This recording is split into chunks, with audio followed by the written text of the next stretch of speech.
এই যে বলে না যে জাতির কাণ্ডারি হবে অমুক তমুক, কেউ জাতির কাণ্ডারি হতে পারবে না। জাতির কাণ্ডারি যদি হতে চায় তাহলে মুসলিম যুবকরাই হতে পারবে ইনশাআল্লাহ। যারা সারাদিন মাদকদ্রব্য সেবন করে এরা জাতিকে কিচ্ছু দিতে পারবে না। যারা সারাদিন হকি স্টিক নিয়ে ঘুরছে আর নির্মমভাবে মানুষকে মারছে এরা জীবনেও জাতিকে কিচ্ছু দিতে পারবে না। ফাসাদ সৃষ্টি করা ছাড়া কিচ্ছু করতে পারবে না। দেশকে, জাতিকে এবং উম্মাকে যদি এগিয়ে নিতে হয় শুধু মুসলিম যুবকরাই পারবে ইনশাআল্লাহ। এবং কারা পারবে? যারা অন্য ধর্মের মানুষ কিন্তু মনটা স্বচ্ছ সৎ, তারাও পারবে। যাদের মনে সততা আছে অন্য ধর্মের হলেও তারা পারবে ইনশাআল্লাহ। যার মনে সততা নাই সে পারবে না। কখনো করাপ্টেড দুর্নীতিপূর্ণ মন নিয়ে কখনো দেশের খেদমত, জাতির খেদমত করা যায় না। বাংলাদেশের সবচেয়ে বড় সমস্যা দুর্নীতি। বাংলাদেশের 1 নাম্বার সমস্যা দুর্নীতি। দুর্নীতি যদি না থাকতো আর সমস্ত কালো টাকা যদি সাদা করা যেত বাংলাদেশের মানুষকে আজকে না খেয়ে মরতে হতো না। 65% মানুষকে আজকে এই খাবারের সংকটে ভুগতে হতো না। সামনের দিনগুলো কঠিন হবে, ভয়াবহ হবে, এটা সবাই বুঝতে পারছে, হয়তো শুধু আপনারা পারছেন না। আরেকটা কথা বলে রাখি, অনেক ডিগ্রি সার্টিফিকেট অর্জন করার পরেও যদি মনের মধ্যে হিংসা আর অহংকার আর গীবত তোহমতের সংস্কৃতি না যায়, ওই নোংরা কলবেও আল্লাহর নূর নাজিল হয় না। কথা বোঝাতে পারছি না? অনেক ডিগ্রি সার্টিফিকেট অর্জন করেছেন তো মনের মধ্য থেকে এখনো হিংসাই যায় নাই, এখনো গীবত তোহমতের সমালোচনার সংস্কৃতিই বর্জন করতে পারেন নাই, এখনো খোলা মনে সবাইকে ভাই মনে করতে পারছেন না। সংকীর্ণ মন, একটা ছোট মন নিয়ে ছোট লোকের মতো আপনি চলাফেরা করেন। এই মন নিয়ে চললে আল্লাহ নূর নাজিল হবে না। আল্লাহ নূর পেতে হলে মনটা প্রশস্ত হতে হবে, নিরহংকার পূর্ণ হতে হবে, কারো প্রতি হিংসা নাই, কারো প্রতি বিদ্বেষ নাই, কেউ আমার শত্রু না, মুসলিম ভাইরা সবাই আমার ভাই। উদার একটা যখন মন মানসিকতা থাকবে, নিরহংকার পূর্ণ মন থাকবে, জ্ঞান অনুযায়ী আমল হবে, সেজদায় কান্নাকাটি করবেন, আল্লাহ নূর চলে আসবেন ইনশাআল্লাহ। আর এগুলো আসলে এখনকার সায়েন্স দিয়ে আমি ব্যাখ্যা করতে পারবো না, এগুলো আধ্যাত্মিক কথাবার্তা। আমাদের বাহ্যিক এই জগতের বাইরেও কিন্তু একটা জগৎ আছে, আমি মনে হয় বুঝাতে পারছি না। বারাকা, আল্লাহ পাকের বরকত কি দেখেছেন কখনো চোখ দিয়ে? আল্লাহ পাকের বরকত বলে একটা কথা আছে না? আছে না? আচ্ছা, বরকত কি জিনিস আপনি কি চোখে দেখতে পারেন? এমন একজন সালাফের কথা পড়লাম যিনি 40 বছর বেঁচে ছিলেন। কত বছর? 40 বছর। এই 40 বছরে তিনি প্রায় 300টা বই লিখেছেন। কয়টা? 300টা। এখন বলেন, আমরা এখানে যারা বসে আছি অনেকেই 40 পার করে ফেলছি না? আমরা এই 40 বছরে কিছু করতে পেরেছি? এই 40 বছরে একটা মানুষ 300টা বই লিখতে পারে? তাহলে আমরা বুঝতে পারছি যে তাদের সময়ের যে বরকত আর আমাদের হায়াতের বরকত এক না। বরকত সম্পূর্ণ ভিন্ন জিনিস, যেটা আমরা চাক্ষুষ দেখা জ্ঞান দিয়ে বিশ্লেষণ করতে পারবো না। পারবো না। আরও বোঝাচ্ছি, দেখুন রাসূলুল্লাহ সাল্লাল্লাহু আলাইহি ওয়াসাল্লাম সারাদিনে কত কাজ করতেন। তাহাজ্জুদ পড়তেন, শেষ রাত্রে উঠতেন, রাতের এক অংশ ঘুমাতেন, আরেক অংশ উঠতেন, উঠে তাহাজ্জুদে নামাজ পড়তেন, লম্বা কেরাত, মানে এক রাকাতে প্রায় 4 পারা কোরআন তেলাওয়াত করেছেন। এক রাকাতে 4 পারা। আমরা তো 4টা আয়াত পড়লেই একদম তাড়াতাড়ি রুকু করতে হবে, দাঁড়ায় থাকতে পারতেছি না।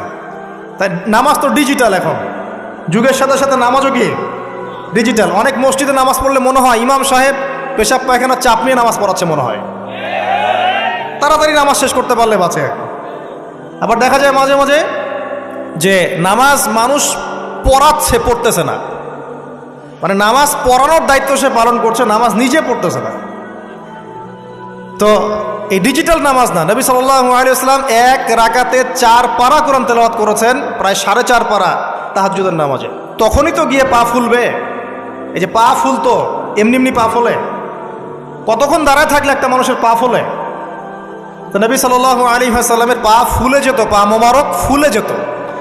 লম্বা সালাত পড়তেন, সালাতের পরে আবার কিছুক্ষণ ডান কাতে শুয়ে থাকতেন সুন্নত পড়ে। বেলাল রাদিয়াল্লাহু আনহু এসে ডাক দিতেন, তিনি গিয়ে মসজিদে নববীতে নামাজ পড়াতেন। ফজরের নামাজও হতো লম্বা, কেরাত হতো লম্বা। নামাজের পরে আবার সাহাবীদের সাথে কথাবার্তা বলতেন, দিনী বিষয়ে মোজাকারা করতেন। তারপরে ইশরাকের নামাজ পড়তেন, চাশতের নামাজ পড়তেন, পরিবারের দেখাশোনা করতেন, দিন প্রচার করতেন, রুজি রুটির ব্যাপার ছিল। এই সারাদিন যে এতগুলো কাজ তিনি করতেন, একদিনে একটা মানুষ এত কাজ করতে পারে? তো নবী সাল্লাল্লাহু আলাইহি ওয়াসাল্লামের জীবনের বরকত আমার জীবনের বরকত কি সমান? তাহলে বলেন, বরকত কি আমি চাক্ষুষ জ্ঞান দিয়ে প্রমাণ করতে পারবো? এরকম অনেক বিষয় আছে ইসলামে যেটা চাক্ষুষ জ্ঞান দিয়ে প্রমাণ করা যায় না। কবরের আযাব দেখেছেন? কেউ কি প্রমাণ করতে পারবে? আপনি কি ফেরেশতাকে দেখেছেন যারা এখন এখানে ঘিরে রেখেছে জায়গাটা? এই জায়গাটা কি ফেরেশতারা ঘিরে রাখে নাই? আল্লাহ রসুল কি সেই কথা বলেন নাই? কিন্তু আমরা কি প্রমাণ করতে পারবো এখন? আপনি চাক্ষুষ জ্ঞান দিয়ে পারবেন না। কবরের আযাব প্রমাণ করতে পারবেন না। স্বপ্ন মাঝে মাঝে দেখেন, সত্য হয় কি হয় না? মুমিনের স্বপ্ন সত্যি হবে কি হবে না? আখিরুজ্জামানে মুমিনের স্বপ্ন বেশি বেশি সত্য হবে। তো সত্য স্বপ্নের কি ব্যাখ্যা দিবেন? কোনো ব্যাখ্যা নাই। আপনি কি জান্নাত জাহান্নাম দেখেছেন? দেখেন নাই। মিজান পুলসিরাত দেখেছেন? রূহ, আপনার শরীরে একটা রূহ আছে, আত্মা, এটা কি দেখেছেন? এখন এই যে বিষয়গুলো দেখা যায় না, আধ্যাত্মিকত্ব, বারাকা, আল্লাহর নূর, কবরের আযাব, পরকাল, ফেরেশতা, জিনজাতি, তো এগুলোকে আমরা তো বাহ্যিক জ্ঞান দিয়ে ব্যাখ্যা করতে পারবো না। পারবো? তাই বলে কি এগুলোর অস্তিত্ব নাই? বলেন, এগুলোর অস্তিত্ব আছে কি নাই? যদি এগুলোর অস্তিত্ব কেউ বিজ্ঞান দিয়ে প্রমাণ করতে চায়, পারবে? যুক্তি দিয়ে প্রমাণ করতে চাইলে পারবে? কোনো দর্শন দিয়ে প্রমাণ করতে চাইলে পারবে? পারবে না। তাহলে এখানে একটা বিষয় হচ্ছে, আল্লাহর পক্ষ থেকে যা নাজিল হয়েছে চোখ বন্ধ করে বিশ্বাস করতে হবে। এখন এই চোখ বন্ধ করে বিশ্বাস করলে পরে মানুষ আপনাকে বলবে ধর্মান্ধ। কি বলবে? এবং ইসলামের এই মৌলিক বিষয়গুলোকে যদি আপনি চোখ বন্ধ করে মেনে চলেন, এখনকার বিশ্বের মানুষ আপনাকে বলবে আপনি মৌলবাদী।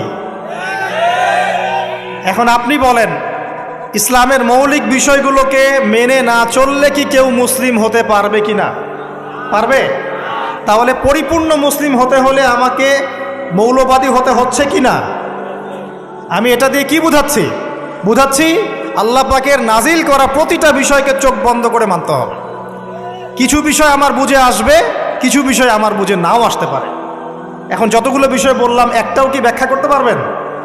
কিন্তু এগুলো আপনাকে মানতেই হচ্ছে, কারণ আপনি মুসলিম। আল্লাহ বলেছেন, রাসূল বলেছেন, আমি মেনেছি। এখন আমার জ্ঞান কি আল্লাহ এবং তার রাসূলের জ্ঞানের চেয়ে বেশি না কম? এই পুরো মহাবিশ্ব যিনি পরিচালনা করছেন তার জ্ঞান বেশি না আমার জ্ঞান বেশি? এই পুরো মহাবিশ্বের শত কোটি গ্যালাক্সি আছে, এক একটা গ্যালাক্সিতে হাজার হাজার সৌরজগৎ আছে। এরকম শত সহস্র গ্যালাক্সি নিয়ে একটা আসমান গঠিত হয়। এরকম 7টা মহাদেশ আছে, সাতটা মহাবিশ্ব আছে। এই 7 মহাবিশ্বের উপরে আছে কুরসি, ওয়াসিআ কুরসিয়ুহুস সামাওয়াতি ওয়াল আরদ। তার উপরে আছে মহাসাগর, যার গভীরতা 500 বছরের পথ। তার উপরে আছে আল্লাহ রাব্বুল আলামিনের আরশে আজিম। আর আল্লাহ রাব্বুল আলামিন এই আরশের উপর সমুন্নত। সেই মহান আল্লাহকে আমরা বলি আল্লাহু আকবার। কি বলি? এই যে আল্লাহু আকবারের মর্ম বুঝলেন? এখন এই বিশাল সত্তা আল্লাহু আকবার, আল্লাহ পাক সবচেয়ে বড়, এই সর্বোচ্চ সত্তার জ্ঞান বেশি না আমার জ্ঞান বেশি? তার পক্ষ থেকে যখন কোরআন এবং হাদিস নাজিল হচ্ছে, আমাকে তো চোখ বন্ধ করেই মানতে হবে, নাকি আমি যুক্তি দিব? হ্যাঁ, কিছু বিষয় আমার বুঝে আসবে, কিছু বিষয় আমার বুঝে নাও আসতে পারে। কিছু বিষয় আমি সায়েন্স দিয়ে প্রমাণ করতে পারবো, কিছু নাও পারতে পারি। কিছু আমি দর্শন দিয়ে প্রমাণ করতে পারবো, কিছু নাও পারতে পারি। যেগুলো পারছি না সেগুলো আমার বা আমাদের জ্ঞানের সীমাবদ্ধতা। কথা কি বুঝতে পারছেন? এটা আল্লাহ পাকের জ্ঞানের বা আল্লাহ পাকের ওহির কোনো ত্রুটি নয়। আল্লাহর ওহির কোনো ত্রুটি আছে? এটা আমার জ্ঞানের সীমাবদ্ধতা। আসেন সামনে যাই। যে কথাটা বলতে গিয়ে এদিকে আসলাম, দেখুন এমন অনেক বিষয় আছে যেগুলো আমরা খালি চোখে ব্যাখ্যা করতে পারবো না। আমরা যে যুগটাকে আইয়ামে জাহিলিয়াত বলছি, ওই যুগটাতে যে সমস্যাগুলো ছিল, যে পাপগুলো ছিল, সেগুলো এখনকার বিশ্বে আরও অনেক উঁচু লেভেলে বিরাজ করছে। যেমন এই যে আপনারা বললেন, একটা পাপ ছিল শিরক। সরাসরি মূর্তি পূজা বলছি না, আমরা বলছি কি শিরকের পাপ ছিল। ওই আইয়ামে জাহিলিয়াতের মানুষগুলো শিরকের পাপে নিমজ্জিত ছিল। তারা শুধু মূর্তির পূজাই করতো এমনটা নয়, তারা কবরেরও পূজা করত, তারা মৃত মানুষেরও পূজা করত, তারা কেউ কেউ নাস্তিকতায়ও বিশ্বাসী ছিল। সূরা মুমিনুন পড়লে দেখবেন তাদের মধ্যে একটা আকীদা ছিল, ইন হিয়া ইল্লা হায়াতুনা দুনিয়া নামুতু ওয়া নাহয়া। কাফেররা বলতো যে আমরা এই পৃথিবীতে জন্মেছি, এখানেই আমরা জন্মাবো, এখানেই মারা যাব। ওয়া মা নাহনু বিমাবউসিন, আমাদেরকে পুনরুত্থিত করা হবে না। এই পরকালের কনসেপ্টে তারা বিশ্বাস করতো না। তো এরকমও লোক ছিল, শুধু যে লাত, ওজ্জা, হবল, মানাত এগুলোর পূজা করতো তাই নয় বিষয়টা। এখানে কবর পূজাও ছিল, এখানে আপনার মৃত মানুষের পূজাও ছিল, এখানে গাছপালা, চন্দ্র, সূর্য, নক্ষত্রের পূজাও ছিল, আবার নাস্তিকতাও ছিল। এক কথায় আইয়ামে জাহিলিয়াতের সবচেয়ে বড় পাপ ছিল শিরক।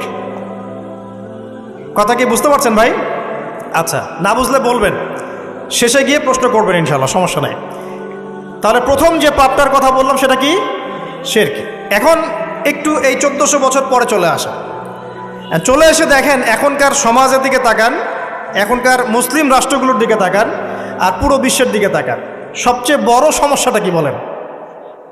সবচেয়ে বড় সমস্যা কি শিরক নয়? আচ্ছা, মুসলিমরা কি এখন অনেকেই কবর পূজা করে না?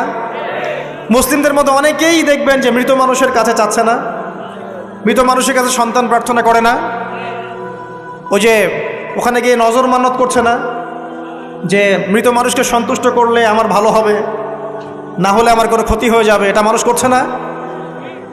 মুসলিমদের মধ্যে বহু মানুষ আল্লাহর হালালকে হারাম করছে না, আল্লাহর হারামকে হালাল করে নিচ্ছে না, এটাও কিন্তু শিরক। আপনি কি জানেন যে আল্লাহর হালালকে হারাম করলে শিরক হয়? আল্লাহর হারামকে হালাল করলে শিরক হয়। সুদ হালাল না হারাম? না, সুদ তো ফরজ। সুদ হালাল না হারাম? সুদ তো এখনকার বিশ্বে ফরজ। সুদ ছাড়া এই বিশ্ব চলবে না। আপনি ঠিক বলছেন, কিন্তু সুদ ছাড়া এই বিশ্ব চলে না। যে কোনো কিছু করতে গেলে সুদ লাগে। তো এখন যে সবাই এটাকে হালাল করে নিচ্ছে, এটা কি হচ্ছে? আল্লাহর হারামকে মানুষ হালাল করছে না। আচ্ছা বলেন, মদ হারাম না হালাল? বলেন। মদ তো ওয়াজিব নাকি? যুব সমাজে তো মদ না খেলে চলেই না। মদ খায় না এমন যুব সমাজের সংখ্যা বেশি, না খায় তার সংখ্যা বেশি? কয়টা ছেলে আছে স্মোক করে না? বলেন, কয়টা ছেলে দেখাতে পারবেন যারা স্মোক করে না? এখানে কারা কারা স্মোক করেন না? মাশাআল্লাহ, আলহামদুলিল্লাহ, মাশাআল্লাহ। হাত নামান, হাত নামান, হাত নামান। আল্লাহ পাক আপনাদের রক্তে এবং মাংসে বরকত দান করুন, দোয়া করি। যদি আপনি কোনো কমিউনিটির মধ্যে দেখাতে পারেন যে তারা মাদক থেকে দূরে আছে, তারা শুধুমাত্র ইসলামিক কমিউনিটি, অন্য কোনো কমিউনিটি না। যদি আপনি মাদক মুক্ত কোনো ক্যাম্পাস দেখাতে পারেন, সেটা হবে মাদ্রাসা। যদি পর্ন মুক্ত ক্যাম্পাস দেখাতে পারেন, দেখাতে হবে মাদ্রাসাকে। এখানে বিষয়টা হচ্ছে, যারা ইসলাম প্র্যাকটিস করে, কোরআন এবং সুন্নাহর বুঝ যাদের মধ্যে আছে, যাদের মধ্যে আল্লাহর ভয় আছে, এরা কখনো সুদ খাবে? এরা কি মদ খাইতে পারবে? পারবে না। ইনশাআল্লাহ আপনারা কি জেনা করতে পারবেন? আল্লাহ পাক আপনাদেরকে ঈমান আমলের উপর অটুট রাখুন, আমিন। যে কথাটা বলছি, কেউ যদি আল্লাহর হালালকে হারাম করে নেয়, আর কেউ যদি আল্লাহর হারামকে হালাল করে ফেলে, এটাকে কিন্তু শিরক বলা হয়। এই বিশ্বে কি এই সমস্যা নাই? বুঝেন না এই সমস্যা আছে কি নাই? আছে। সামনে আগান। এই বিশ্বের শিক্ষা ক্ষেত্রগুলো দেখবেন, এই শিক্ষা ক্ষেত্রগুলোর মধ্যে নাস্তিকতার শিক্ষা বাড়ছে না কমছে? বাড়ছে। এই বিশ্বের অর্থনীতি দেখবেন, অর্থনীতির মধ্যে শিরক বাড়ছে না কমছে?